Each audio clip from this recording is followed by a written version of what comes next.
반갑습니다. 구만수입니다. 어, 음, 지난번에 그 기획부동산 관련해서 피해 사례 한번 올려봤고요. 제가 이미 말씀드렸지만 동영상 이 유튜브를 시작하면서 이래 뭐 특별하게 뭐 어디가 좋다, 어디가 나쁘다, 뭐 이런 물건을 사라, 저런 물건을 사라, 라는 이야기보다는 뭐 그런 것도 좋겠죠. 하지만 우리가 이제 부동산 관련해서 공부를 하면서 또는 투자를 하면서 절대 이런 일에는 속으면 안 되겠다. 그런데 이제 속고 싶어서 속는 건 아니죠. 전부 다 이제 주변에 하이에나들이 많아서, 좀 한마디로 얘기해서 파묻을 인간들이 많아서 속는 거죠, 우리가. 근데 이게 이제 옛날에는 사실은 모르는 게 제가 아니었는데, 요즘은 이제 세상이 힘들어져 가지고 이제 모르는 게 제가 돼 버렸어요. 그래서 이제 모르면 이제 당하니까 당하지 말자, 이런 차원에서 이제 저는 개인적으로 그래요. 여러분들이 제 방송을 보면서 하나하나 이런 사례들을 보시면서 다음에 이런 경우에 맞닥뜨리게 되면 이제 잘 이렇게 속지 마시고 잘 수습을 하시라, 잘 피해 가시라, 라는 어떤 의미에서 이런 동영상을 만들어 봅니다. 내용들은 제가 이때까지 몇 년 동안 강의하면서 이제 질문들 많이 들어온 것들이 있어요. 그 질문들 중에서 지난해 제방에 우리가 이야기도 나눈 것들 중에서 또 있고요. 새로 이제 물어보는 내용들도 이렇게 있는데요. 일단은 이제 뭐 블로그에도 이 내용도 사실은 블로그에 있습니다. 블로그에 있는데, 블로그는 아무래도 텍스트로 되어 있기 때문에 또 자기가 직접 당해서 이렇게 막 검색하기 전까지는 잘 몰라요. 그래서 미리 제가 다시 유튜브 방송도 하고 하니까 이런 관련된 이야기들을 계속 쭉 이제 제가 만들어서 올릴 예정입니다. 무엇을 사야 되고 무엇이 좋다라는 것도 중요하지만요. 일단은 뭐 자기 재산을 지켜야지 뭐 다음에 또 벌든지 말든지 할 거 아니겠습니까? 가장 중요한 것은 이제 내가 알아야 당하지 않는다는 거죠. 오늘 주제가 모르면 당한다. 수상한 토지 매매 계약서입니다. 이제 한번 볼까요? 통상적으로 이제 우리가 토지를 만약에 매매를 하게 되면요, 이런 토지 매매 계약서를 사용하게 됩니다. 보시면 이제 부동산의 표시 토지 매매 계약서라고 되어 있고요. 이제 그 부동산의 표시라고 되어 있어 이제 소재지죠. 이제 주소, 집원, 그다음에 이제 그 토지에 대한 이제 지목이 있을 겁니다. 28가지 뭐 전답이냐 또는 뭐 여러 가지 뭐 공장, 뭐 창고, 뭐 이러저러한 지목을 이렇게 적고요. 그 다음에 이제 면적이 있습니다. 면적이 제곱미터 또는 이제 평으로 환산해서 이렇게 적고요. 이 보시면 이제 그래서 계약 내용 해서 이제 위 부동산에 매매에 있어 매도인과 매수인은 아래와 같이 매매 대금을 지불하기로 한다라고 하고요. 그 아래에는 이렇게 되어 있습니다. 매매 대금, 자 1억이면 1억, 10억이면 10억 이렇게 적고요. 그 다음에 이제 계약금, 통상적으로 이제 한 10% 정도 이렇게 하죠. 총 금액의 매매 금액의 10% 이렇게 계약 시에 지불하고 영수한다 하고, 이제 매도인은 보통 사인하죠. 근데 뭐 사인의 의미는 사실 없습니다. 어차피 요즘은 다 계좌 이체를 하기 때문에 계좌 이체를 하지 않으면 이제 뭐 사인하고 영수증을 따로 발행을 하겠죠. 계좌 이체하면서 또 영수증 또 쓰고 하는 것은 좀 불편한 부분이 있습니다. 그리고 이제 중도금은 뭐 이렇게 중간에 이제 뭐 보통 이렇게 금액이 큰 매매 금액이 크면 뭐 한 달이 됐든 두 달이든 석 달이든 이렇게, 또는 조금 더 길어질 수도 있죠. 이제 잔금 기간을.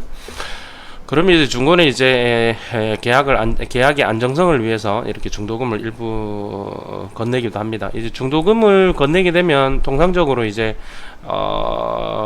계약 해지가 좀 힘들어지게 되죠. 특별한 경우가 아니면. 자, 이렇게 됐을 때 이제 잔금을 치게 되고 잔금 날짜가 되면 잔금 날짜를 치게 되고 이렇게 돼서 날짜를 다 정합니다. 여기에 보면은 계약금, 중도금, 잔금 그리고 이제 이주에 가게 되면 매매 대금의 잔금을 수령함과 동시에 소유권 이전에 필요한 서류를 교부하고 등기 절차에 협력한다. 그리고 몇 년, 몇 월, 며칠에 인도하기로 한다라고 딱 못을 정확하게 박습니다. 당연하죠. 당연하죠. 언제 계약금을 주고 언제 중도금을 주고 언제 잔금을 주고 그리고 나서 만약 융자금이 있다면 이걸 승계할 거냐 말소할 거냐라고 체크를 하고 잔금일 때 되어서 잔금을 수령한과 동시에 소유권 이전 서류를 주는 이게 동시이행 관계라고 합니다. 동시에 이렇게 해서 뭐 법무사 사무실에서 오든지 아니면 직접 본인이 등기하든지 요즘 셀프 등기 많이 하니까 그렇게 전개를 합니다. 자, 조금 더 가보면 이제 너무나도 이게 당연한 겁니다. 당연한 건데 이제 당연하지 못한 상황들이 벌어집니다. 자, 일단 요거 이제 조금만 더 가보겠습니다. 3조에 매도인은 소유권의 행사를 제한하는 권리나 조세, 공과금, 기타 부담금의 미납이 있을 때에는 잔금 수수일 이전까지 그 권리의 하자 및 부담 등을 제거하여 완전한 소유권을 이전하여야 한다. 당연합니다. 돈 받고 물건 팔면서 물건에 하자가 있으면 되지 않겠죠. 당연히 하자를 클리어시켜서 깨끗하게 해서 소유권 이전을 해야 되겠죠. 자, 4조 보겠습니다. 위 부동산에 관하여 발생한 수익의 귀속과 조세 공과금 등의 부담은 위 부동산의 인도일을 기준으로 하여 그 이전까지는 매도인에게 그 이후의 것은 매수인에게 귀속한다. 단 지방세 납부 의무 및 납부 책임은 지방세법의 규정에 따른다. 당연합니다. 이 잔금일을 기준으로 해서 이제 조세나 공과금 부담을 이제 잔금일 이전에는 매도인이 당연히 부담을 해야 되고요. 잔금일 치고 나면 당연히 이제 소유권이 넘어왔으니까 매수인 책임으로 될 것입니다. 자, 5번이 이게 좀 중요한데요. 매수인은 중도금을 지불하기 전에 중도금이 지불이 돼버리면 사실은 네 것도 아니고 내 것도 아니긴 상황이 됩니다. 그때는 이제 뭐 중도에 해약을 할 수가 없습니다. 간단하게 얘기해서. 자, 매수인이 중도금을 지불하기 전까지는 매도인은 파는 사람은 계약금의 배액을 배상하고 매수인은 계약금을 포기하고 본 계약을 해제할 수 있다라고 되어 있습니다. 자, 이게 뭐 당연하게 우리가 생각하기 때문에 당연한 듯이 또 이야기를 하지만 요즘 뭐 가계약금 이야기도 있고요. 실제로 이제 계약이라는 것은 우리 민법상에 꼭 계약금을 주지 않고 그냥 입으로 그냥 말로만 이 계약을 해도 계약은 성립이 됩니다. 그런데 문제는 이제 오늘 방금 계약해놓고 내일 나는 계약한 적이 없어라고 오리발을 내밀게 되면 거기에 대해서 어떻게 뭐라 그럴까요? 증거가 없잖아요. 그냥 말은 그냥 스쳐 지나간 거니까. 그래서 나중에 딴소리를 못하게 하기 위해서 뭡니까? 계약서를 적는 거죠. 계약서를 쓰고 또 계약금을 수수하고 또 계약을 갖다가 마음대로 해지하지 못하도록 어떻게 이제 배액을 상환하고 그다음에 매도인 그러니까 파는 사람은 계약금 배액을 상환하고 배상하고 매수인은 계약금을 포기하고 본계약을 해지할 수 있다라고 이렇게 해약금 규정을 두고 있습니다. 이게 이제 해약금 규정이냐 위약금 규정이냐라고 이야기하게 되면 이제 좀 복잡해지는데요. 이거는 다음에 시간이 되면 한번 이야기하도록 하겠습니다. 이게 또 재밌는 이야기가 많습니다. 자, 6조 이게 이제 매도인 또는 매수인은 본 계약상의 채무 불이행이 있을 경우 뭐 계약대로 이제 진행을 못했을 경우죠. 이제 이행지체에 빠지는 겁니다. 계약 당사자 일방은 채무를 불이행한 상대방에게 대하여 서면으로 이행을 che고하고 이를 이행하지 않았을 경우 계약을 해지할 수 있다. 이 경우 매도인과 매수인은 각각 상대방에 대하여 손해배상을 청구할 수 있으며 손해배상에 대해서 별도 약정이 없는 한 5조의 기준에 따른다. 자, 이 별도의 약정이 이게 위약금 규정인데요. 별도로 네가 제대로 계약대로 하지 않으면 너 얼마 물어야 된다, 얼마 배액을 손해배상을 해야 된다는 것을 원래 따로 규정을 하게 되면 이제 위약금 규정이 됩니다. 근데 이제 그렇게 따로 규정을 하지 않고 그냥 이행을 하지 않았을 경우에 대한 손해배상은 이제 계약금 그러니까 파는 사람 매도인이 이행을 하지 않았을 때는 그 계약금의 배액 빼기를 줘야 되고, 이제 절차가 필요하겠죠. 뭐 재판을 건다던가 필요하겠죠. 그리고 매수인 같은 경우, 사는 사람 같은 경우에는 이제 자기가 계약금 걸어 놓았던 계약금을 받지를 못하게 되는 거죠. 자, 그리고 또 여기서 한 가지 더 알아야 될 거는 뭐냐면, 우리가 보통 보면 날짜 돼서 만약에 7월 30일이 잔금일인데 7월 30일을 잔금 안 졌다고 해서 바로 그때 야 이제 계약 끝났어, 야 이제 그 내가 계약금 매도인은 매수인이 이제 잔금 안 쳤으니까 계약금 내가 꿀꺽 해야지 라고 생각하는데, 그렇게 안 됩니다. 그렇게 하면 안 돼요. 보시다시피 상대방에 대해서, 그러니까 매수인한테 서면으로 이행을 최고해야 된다. 최고는 뭐냐면, 언제까지 이번에 당신이 7월 30일 날까지 반금을 쳐야 되는데 잔금을 안 쳤으니까 7월 30일 안 쳤으니까 다음에 뭐 8월 달이면 8월 달, 9월 달이면 9월 달까지 언제까지 잔금을 쳐라라고 해야 됩니다. 그렇게 하고 나서 이제 계약을 해제할 수 있지. 그냥 날짜 딱 지났다고 해서 그냥 바로 자기가 꿀꺽 할 수는 없습니다. 그거 참고로 하시고요. 통상적으로는 그렇게 하죠. 자, 7번은 공인중개사한테 중개 수수료 줘야 된다는 거니까 일단은 넘어가도록 하겠습니다. 당연히 줘야죠. 예. 그리고 이제 밑에 보면 매도인 인적사항, 매수인 인적사항, 그리고 이제 중간에 공인중개사 소장님이 개입을 했으면 또 공인중개사의 서명 날인이 들어가야 될 겁니다. 이게 정상적인 계약서입니다.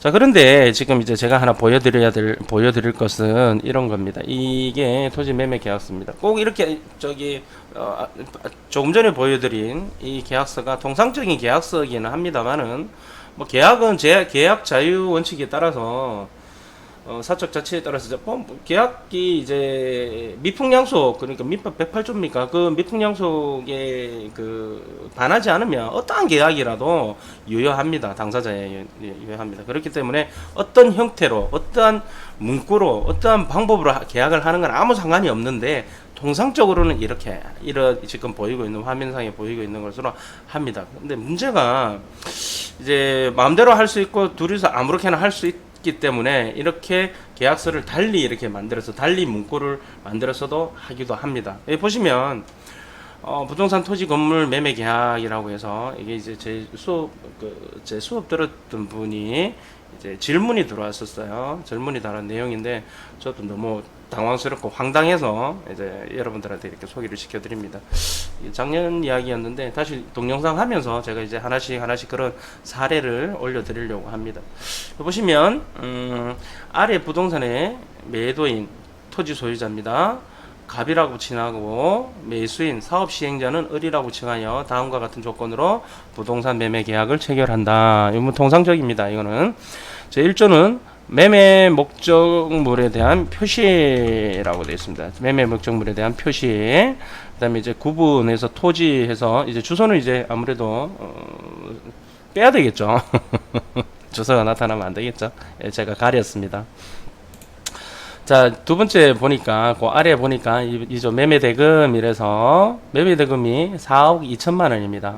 여기 토지상의 건축물, 지상물 뭐 다 포함해서 4억 2천만 원입니다. 4억 2천만 원이고, 자, 3조에 매매 대금 지불 시기 및 방법이라고 되어 있습니다.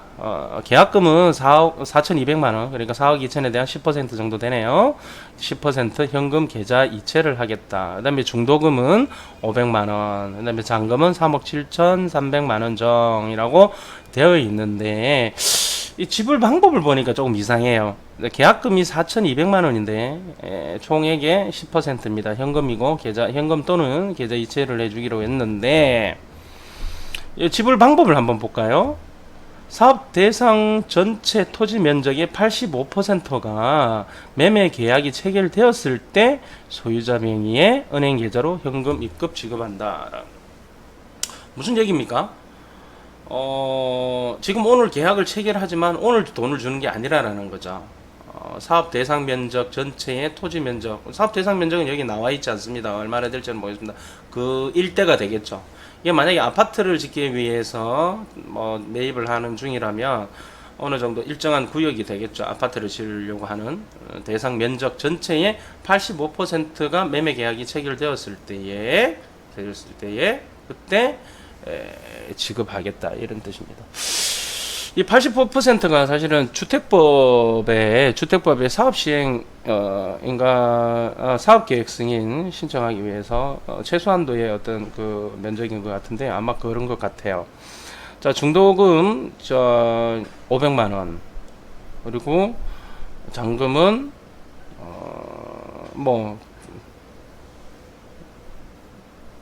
임차권, 건저당권, 시상권 이런 것 저거 이제 걸려 있는 것들 다 이제 클리어 시킨 다음에 공가 처리해서 잔금을 지불하겠다. 이거는 맞는데 이게 계약금 부분에서 이상하죠. 일단 넘어가 보겠습니다. 자, 4조. 일단 계좌번호도 이제 적혀 있는데 내가 다 지웠어요. 4조. 이게 되게 재밌습니다. 본 부동산 매매 계약서의 효력이 언제부터 발생하느냐의 문제입니다. 자, 이 부동산 매매 계약서는 을이, 그러니까 사업 시행자가 갑에게, 토지 소유자에게 계약금을 지급하는 날로부터 계약의 효력이 발생한다라고 되어 있습니다. 자, 그러면 조금 전에 봤던 이제 계약금을, 오늘 계약서를 쓰긴 쓰지만 계약금을 지불하는, 즉 토지 면적 전체 사업 면적의 85%가 매매 계약이, 이런 계약서들이 체결이 되었을 때 그때 돈을 주겠다라는 겁니다. 오늘 계약은 하지만 돈은 이 사업 대상 전체 면적의 85%가 되어야지만, 계약이 되어야지만 그때 비로소 돈을 주겠다는 겁니다. 참 이게 참 말도 안 되죠. 어찌됐든 자, 가보겠습니다.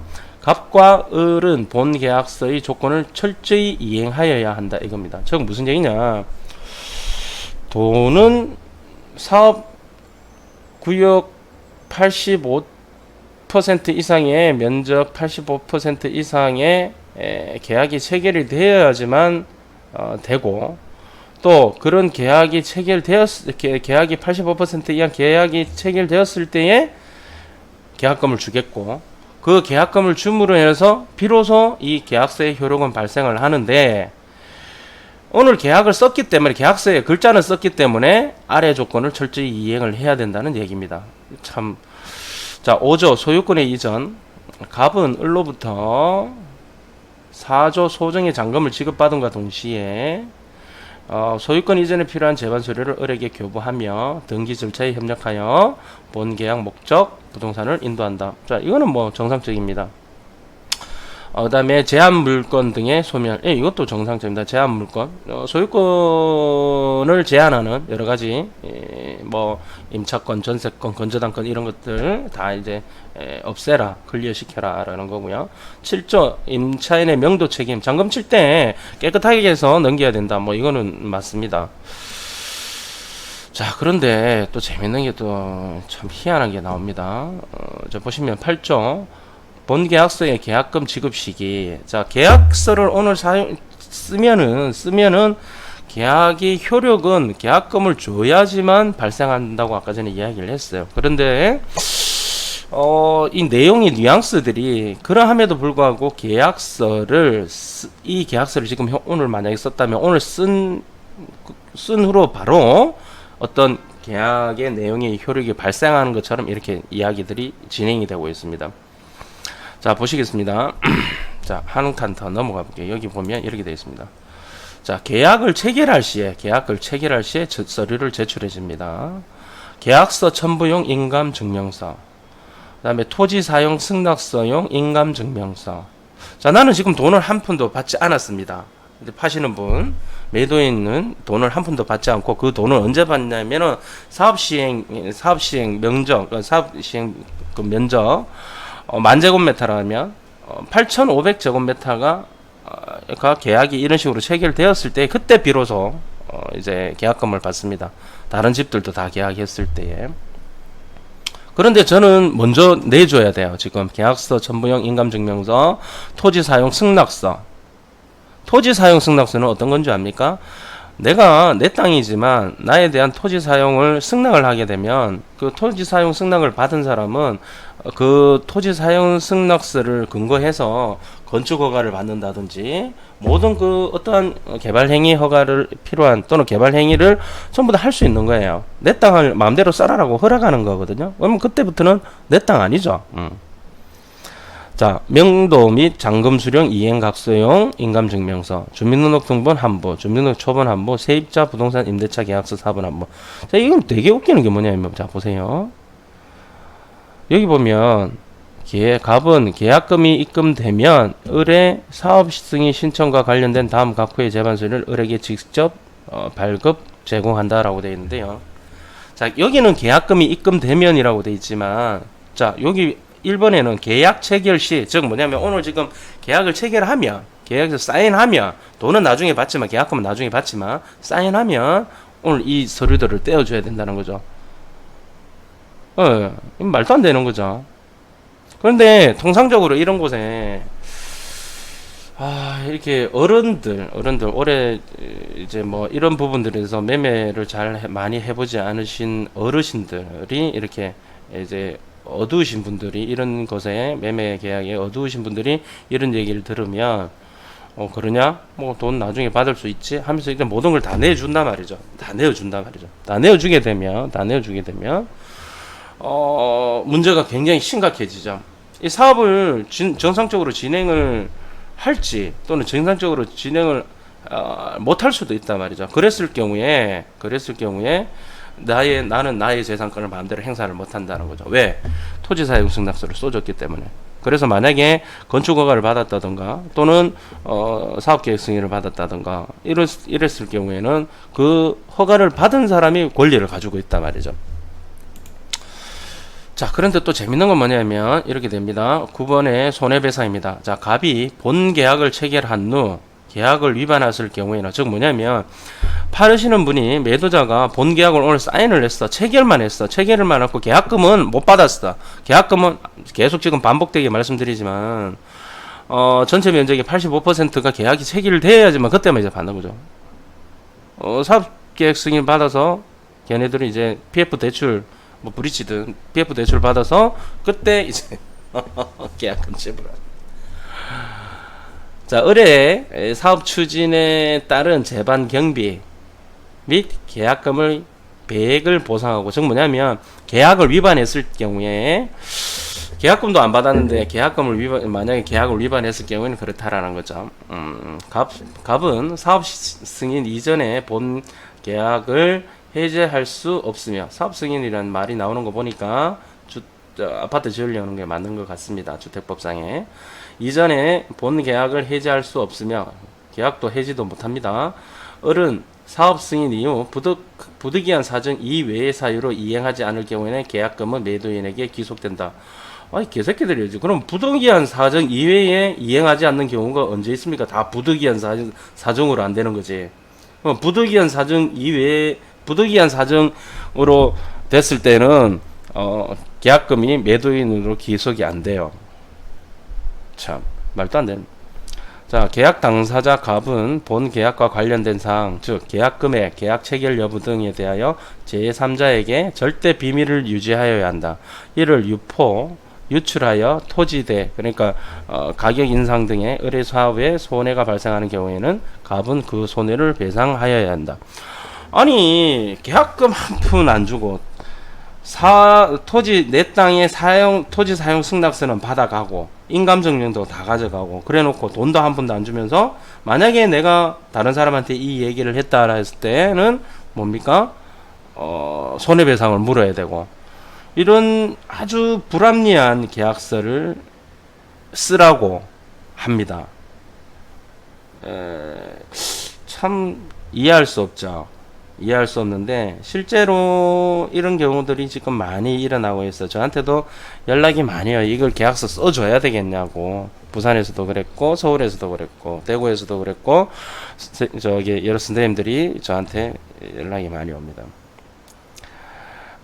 정리하면 그렇습니다. 정리하면 정상적인 매매 계약은 이렇게 언제까지 나의 땅을 토지를 가져가서 또는 건물을 가져가서 매매 대금은 얼마고 계약금은 얼마고 중도금은 얼마고 잔금은 언제 주고 언제 서류를 소유권 이전을 해가고 지금 무슨 얘기냐 이게 정상이죠. 왜? 내가 돈을 받고 나의 서류를 다 주는 거죠. 그런데 사람들은 그래요. 소유권에 관련한 그러니까 등기 권리증이라든지 소유권에 대해서 서류가 넘어가지 않으면 다른 서류는 크게 문제가 없을 거라고 이렇게 생각을 합니다. 그런데 실제적으로 여기 보시면 아시겠지만 이 토지 사용 승낙서 있죠. 이거 굉장히 위험합니다. 토지 사용 승낙서를 써준다는 얘기는 더군다나 인감증명을 떼서 준다는 얘기는 뭐냐면 내 땅을 네가 마음대로 써라라는 거하고 똑같습니다. 내 땅을 네 마음대로 써라 하면은 그게 소유권이 나한테 등기부에 내 이름으로 구만수라고 써있어요. 본들 사용은 다른 사람이 마음대로 사용을 한단 말이에요. 그러면 이건 내 게 아니죠. 내 것이 아닌 거나 마찬가지죠. 그리고 돈은 언제 줄지 모르고 또 사업 85% 여기 이 계약서대로 한다면 85%의 계약이 언제 이루어지는지 알 수 없잖아요. 옆집에 누가 살고 있는지도 잘 모르는데 이 어느 구역에 어디서부터 어디까지 얼마만큼의 구역인지도 모르고 그리고 그 안에 살고 있는 사람이 100가구인지 200가구인지도 모르고 그러면 80%가 됐는지 70%가 됐는지 50%가 됐는지도 모르고 아무것도 몰라요. 아무것도. 그런데 나는 돈 한 푼 받지 않고 계약금 한 푼 받지 않고 모든 서류를 내준다라는 거죠. 또 손해배상 의무를 또 지게 되고요. 자, 그런데 문제는 뭐냐면 돈은 여기서 가장 중요한 것은 이것도 중요하지. 토지사용 승낙서를 내어주는 것도 중요하지만 가장 중요한 건 뭐냐면 잔금일이 특정되지 않았다라는 거죠. 자, 보시면 알겠지만 계약금 즉 사업 대상 전체 토지 면적의 85%가 매매 계약이 이렇게 체결되었을 때 그때 비로소 계약금을 주고요. 잔금은 언제 되냐? 잔금의 날짜가 정확하게 없어요. 잔금의 날짜가 없기 때문에 이 사업 시행자는 잔금을 안 줘도 돼요. 언제 주느냐? 모든 것이 자기 입맛대로 다 되었을 때에 허가가 사업계획 승인이 떨어지고 정말 착공이 들어가야 되는 그런 상황이 벌어졌을 때에 그때서 미리 준다라는 거죠. 이미 왜 허가는 다 받은 거니까 이제 내보내려고 이제 철거해서 내보내야 되니까 그때쯤 가서 돈을 준다라는 거죠. 뭐 거기에 대해서 만약에 여기 4억 2천만이라는 게 매매 금액은 있지만 이게 1년이 될지 2년이 될지 3년이 될지 5년이 될지 10년이 될지 20년이 될지 아무것도 모르죠. 더 골 때리는 것은 만약에 못하잖아요. 10년 가다가 10년 돼서 엎어졌어요. 사업이 엎어졌으면 사람들이 없어졌을 거 아닙니까? 그러면 그때는 이 4,200만 원이 내 거 아니냐? 이제 파시는 분이 내 거 아니냐라고 이야기하는데 내 거라는 것이 어디에도 없어요. 자, 보세요. 여기 있잖아요. 을은 사업 승인 이후 부득이한 사정 이외의 이유로 이행하지 않은 경우에는 계약금은 매도인에게 기속된다. 즉 무슨 얘기냐? 자, 사업 시행자 을은 사업 승인 이후에 부득이한 사정이 뭘까요? 예를 들어서 망했다. 그 회사가 부도가 났단 말이죠. 근데 부도가 났어도 그 허가권은 살아있단 말이죠. 부도가 났어. 부도가 났는데 이행하지 않을 경우, 그러니까 부도가 난 거나 부득이한 사정, 뭐 어떠한 불가항력적 사항 이 외의 사유로만 되었을 때에 매도인에게, 즉 파는 사람한테 이 돈이 아까 전에 4,200만 원이 자기가 마음대로 불고할 수 있다라는 거죠. 근데 그조차도 언제 어떻게 라는 게 전혀 없어요. 즉 가장 중요한 건 뭐냐면 모든 계약서는 의무와 또는 책임, 거기에 대한 반대급부로 돈을 받는 거기 때문에요. 잔금일이 특정 지어져야 돼요. 언제 할 거냐. 뭐 이렇게 한다 하더라도 되려면은 이 사람들이 뭐 우리가 사업을 시행하는데 물론 뭐 금방이야 되겠습니까만은 뭐 적어도 뭐 한 2년 정도면 되지 않겠습니까? 또는 3년 정도면 되지 않겠습니까? 또는 5년 정도면 되지 않겠습니까? 해서 특정 지어야 된다는 거죠, 잔금일. 그래서 그때까지 당신들이 우리가 사업을 못했을 경우에는 묻지도 않고 따지지도 않고 당신 저 계약금은 매도인을 것으로 하겠습니다. 또는 묻지도 따지지도 않고 토지 사용 승낙서를 받은 것은 모든 것을 무효로 하고 뭐 취소를 하겠습니다. 무효로 하겠습니다. 근데 무효로 한다 해도 문제가 생겨요. 만약에 건축 허가를 받는다든가 또 사업계획 승인 허가를 받아서 사업계획 승인을 받았는데 이것이 뭐 사업자가 엎어져 버리면, 그러면 관공서에서 공공기관에서 허가를 내준 게 그냥 자동으로 이렇게 막 허가가 자동으로 취소가 되고 자동으로 뭐 이렇게 되면 되는데 또 그렇게 되지를 않아요. 모든 게 또 그 취소가 되지도 않고 그걸 갖다가 취소시키기 위해서는 상당히 많은 또 노력이 필요합니다. 시간이 필요하고 재판 받아야 되겠죠. 이런저런 게. 그런데 아니 이렇게 근데요, 실제적으로 이게 말도 안 되는 계약서지만 여러분들의 재산을 탈취해가는, 빼들어가는 아주 못돼 먹은, 이게 뭐 보통 이게 지금 뭐 지역주택조합이나 또는 매입 재건축 이런 쪽에서 이렇게 지주 작업하는 사람들이 이렇게 하는데요. 야, 이 진짜 나쁜 사람들 아닙니까? 정말 내가 진짜 방송이라서 그런데 진짜 강의 때는 진짜 욕 개끌듯이 합니다. 이 진짜 말도 안 됩니다. 아휴, 참 이렇게 말도 안 되는 일들이 우리 주변에 정말 정말 많이 벌어지고 있습니다. 이거는 진짜 이거는 뭐 여러 가지 경우에 여러 가지 수 중에 한 가지입니다. 자, 여러분들 여러분들의 재산은 여러분들이 지켜야 됩니다. 지켜야 되고요. 공부 안 하고 모르면 당합니다. 모르면 당하고, 어르신들은 잘 몰라서 그럴 수도 있는데, 그러면 자녀분들이라도 또는 여러분들이라도 공부를 해서 부모님들이 이런 일에 당하지 않도록, 또는 우리 주변에 이런 일이 당하지 않도록 우리가 도와줍시다. 도와주고 이런 일을 해서 먹고 사는 사람들은 반성하십시오. 이제 세상이 이렇게 사시면 안 됩니다. 그래서 좀 씁쓸합니다. 자, 우리는 이제 오늘 이 강의를 들으셨으니까 절대 이런 일에 당하지 않으실 거라고 생각을 하면서 여러분도 오늘도 좋은 하루 되시기 바랍니다. 감사합니다. 지금까지 구만수였습니다. 감사합니다.